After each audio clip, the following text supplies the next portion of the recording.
In front of me is Asus Zenfone 11 Ultra, and today I would like to show you how you can use one-handed mode. First of all, go into Tab menu and look for a one-handed shortcut. When you find it, click on it. As you can see now, when I swipe down from the button of my screen, one-handed mode is on. If you want to go back, you can simply swipe up or click on this dark area.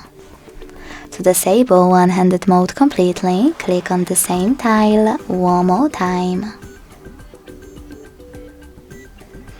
If you want to, you can also go into Settings and scroll down to access Advanced. Then scroll down again. Click on one-handed mode and activate it from here. If you wish to, you can even scroll all the way down and click on this sweater next to one-handed mode shortcut. Then tap on Got it and use one-handed mode by clicking on this shortcut wherever you want to. Thanks so much for watching. If you enjoyed this video, leave a like, comment and subscribe. Bye!